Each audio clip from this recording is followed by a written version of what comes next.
Let me ask you, do you remember the Berenstain Bears? The kids' books, the Bear Family. Berenstein.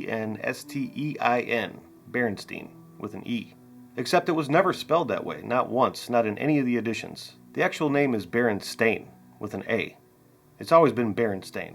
And yet millions of people who have read those books dozens of times as children remember it with an E, clearly, specifically, with complete certainty.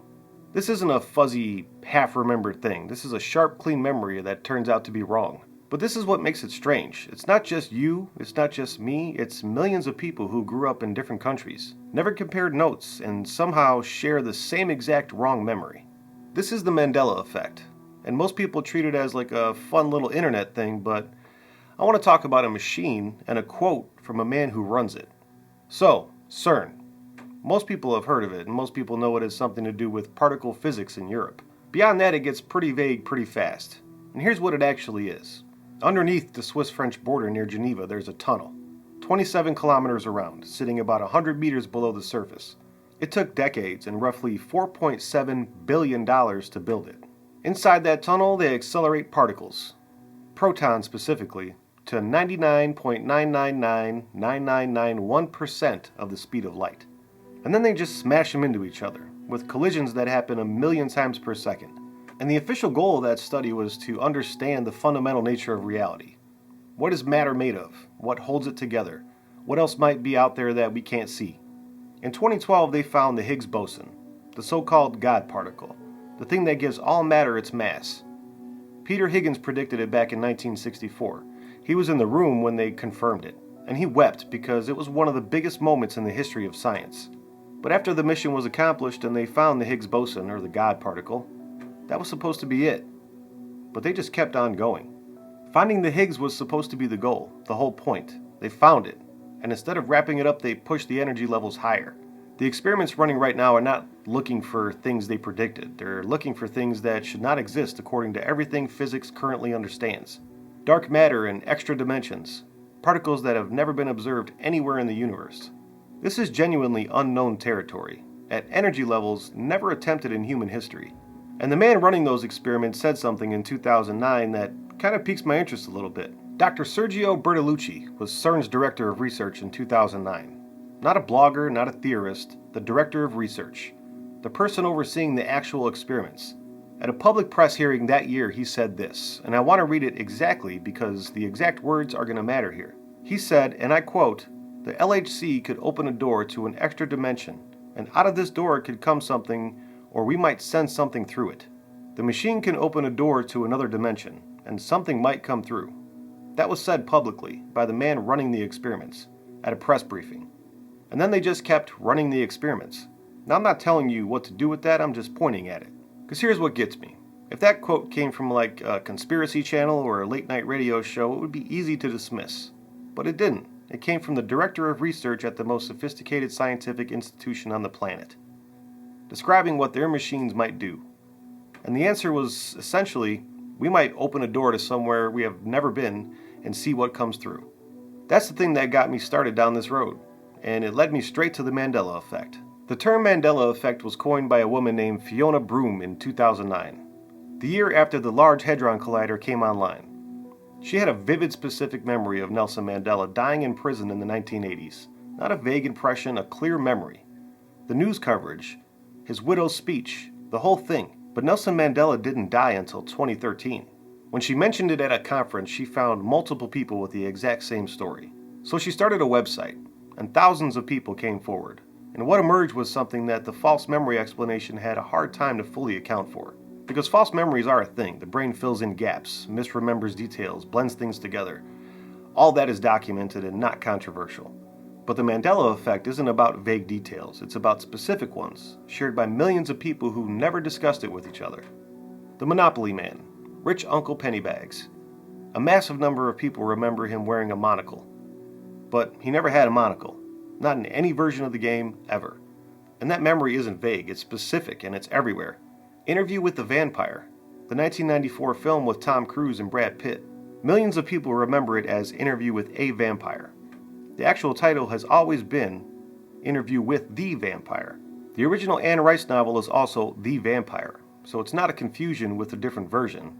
It's just wrong, consistently, across people who have never compared any notes. Now, standard scientific explanation is source monitoring error. The brain misattributes where the memory came from and fills the gap with something plausible. That's a real phenomenon. It happens. But here's the part that keeps me stuck in the same place. Why are all the errors shared? Why do millions of people who never met fill the same gap with the same specific wrong detail? That is the question that the standard explanation just doesn't fully answer. So here's the timeline. 2008, the Large Hadron Collider comes online for the first time. 2009, Fiona Broome coins the term Mandela Effect after discovering that thousands of people share impossible specific memories. 2022, the Large Hadron Collider restarts after upgrades at record energy levels. In 2024, they push the energy levels even higher. Now, correlation is not causation. Two things happening around the same time doesn't mean that one caused the other. But here's where the science gets interesting. The many worlds interpretation of quantum mechanics, which is not fringe, it's taken seriously by mainstream physicists, proposes that every quantum event creates branching realities. Most of the time, those branches don't interact. They exist parallel without touching. But what happens when you create conditions that have never existed on Earth? When you smash particles at energies never attempted? When you deliberately try to access dimensions that have never been accessed? Nobody knows. The physicists have been willing to say that much privately, if not always publicly. The theoretical mechanism for timeline branches overlapping or merging in a way that might affect human memory or events exists within legitimate physics. It's not proven, it's not mainstream, it's just not purely impossible. And the director of research at CERN said publicly that something might come through the door that they're opening. What if what's coming through is not something we can see? What if it's something subtler than that? I want to share with you a few details about CERN that I find hard to move past. Before the first run in 2008, actual credentialed physicists filed lawsuits trying to stop it. Not conspiracy theorists, researchers who looked at the micro-black hole calculations and were not satisfied that CERN's reassurances were airtight. The lawsuits filed, the machine ran. And standing at the entrance of CERN's main building is a large statue of Shiva, the Hindu god of destruction whose cosmic dance both creates and destroys the universe. It was a gift from the Indian government in 2004, and CERN placed it prominently at the front door. Whether that means anything or not, I don't know, but it's an interesting choice for a physics lab. In 2016, footage emerged of what appeared to be a hooded ceremony taking place at CERN's courtyard at night, directly in front of the Shiva statue. CERN confirmed the footage was real. They said it was unauthorized employees joking around. They didn't identify the employees and they didn't say what consequences followed. And none of these details prove anything on their own. I'm aware of that. But together they paint a picture of an institution that has either stopped caring how it looks or has never much cared in the first place. And institutions that don't care how they look are either very confident or very busy.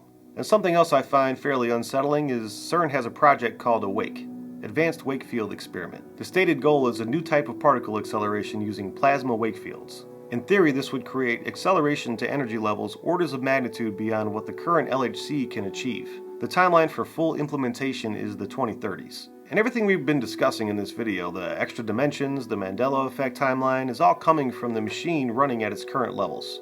And they're planning to go significantly further. That's not speculation, that's their public roadmap. What they would be looking for and what they would find at those energy levels is genuinely unknown, I think even to them. And then I keep referencing that Bertolucci quote, a door to another dimension, something might come through. If that's possible at the current energy levels, what does it look like with energy levels orders of magnitude higher? As far as I can tell, no one's been asking that question loud enough. Now I want to keep it real before we wrap up. There's no proof that CERN is causing the Mandela Effect. None. A timeline correlation and a theoretical mechanism are not proof. But what there is a machine operating at unprecedented energy levels. A director of research who said publicly that it might open a door to another dimension. Millions of people sharing specific, impossible memories that began being documented the year after the machine came online. And plans to push that energy significantly higher within the next decade. Those are all facts. The connection between them is really up to you. But it is a topic that I think deserves a little bit more than a Wikipedia entry and a dismissive paragraph. Now I know the majority of us have some type of Mandela Effect memory. For me it was the Berenstain Bears and the Monopoly guy. I could have sworn that dude had a monocle. But I'd be curious to see what yours is. Drop it in the comments below. And as always, thank you so much for watching. I really do appreciate your time. Please subscribe if you haven't done so already. Like and comment on this video. Love to hear what your Mandela Effect story is. And I'll talk to you later.